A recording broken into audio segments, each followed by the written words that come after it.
avec sa boutique. À toi Didier. Bonsoir à tous. Donc, on va vous expliquer un petit peu comment nous avons créé cette ligne. Au départ, c'est parti du logo que vous avez derrière. Nous sommes partis sur le principe qu'il fallait changer le logo du club. Et de fil en aiguille, on a créé un logo qui était assez sympa.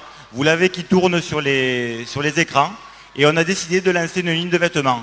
Puisque le club se structurait au niveau sportif. Et on voulait, au niveau du merchandising, également le structurer. Nous avons commencé par avoir un partenariat avec du Harig pour la partie sportive. Et ensuite, nous avons créé une ligne de vêtements avec une gamme femmes, hommes. Vous avez les images qui défilent là-bas. Et enfants. Il faut savoir que cette gamme va être développée au niveau national, puisque nous allons la faire distribuer par tous les clubs élites. Par exemple, il y a déjà Avignon et Lyon qui sont intéressés par cette ligne de vêtements. L'objectif étant bien évidemment de générer du chiffre d'affaires pour le club et donc de pérenniser le club grâce à cette ligne de vêtements. Si vous avez des questions? Non, tout va très bien. Donc, vous avez les images qui défilent.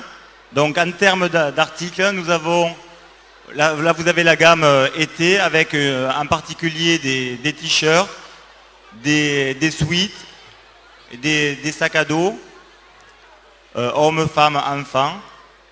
Et donc en termes de merchandising, pour développer cette marque, nous allons également créer un site internet. Là aussi, on a une équipe qui est ambitieuse et qui est à la première place. Et notre objectif est de créer le plus beau site de rugby à 13 français. Avec des images, de la vidéo. Je pense qu'il sera en ligne à partir du mois d'août. Je terminerai par une phrase.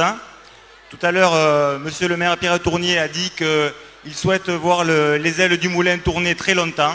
Et nous espérons que grâce à ce logo, cette marque, on pourra voir les ailes de ce moulin, de ce logo, qui tourneront longtemps et loin, c'est-à-dire dans toute la France et peut-être même en Angleterre ou en Australie. Merci Didier. Voilà, merci. Et je dois ajouter qu'à la boutique aussi, vous pourrez retirer le poster de l'équipe championne de France, un poster géant de 50 cm sur 70 cm.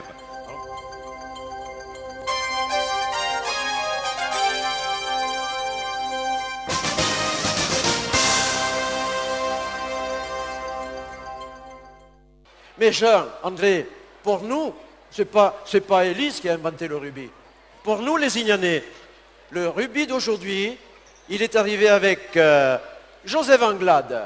C'était, Jean, aux environs de 1923. 1829. 1893. Donc, plus d'un siècle. 1893, Joseph Anglade, les Ignanais, professeur d'université à Toulouse, spécialiste des langues romanes, un grand érudit en langue d'oc, amène à Lézignan, avec les étudiants, des étudiants lézignanais, des fils de négociants, des fils de propriétaires, qui sont étudiants à Toulouse, il amène chez nous, sur un terrain, route de Cluscade, à l'emplacement actuel de Belle-Île, un jeu appelé le football.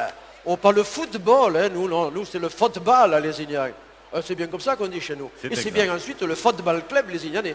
Donc ce football, eh bien, il se joue avec des équipes de 20, sans arbitre.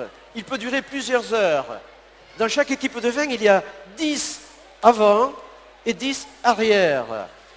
Et lorsque le ballon est au sol, on le joue au pied. Lorsque le ballon est en l'air, on peut le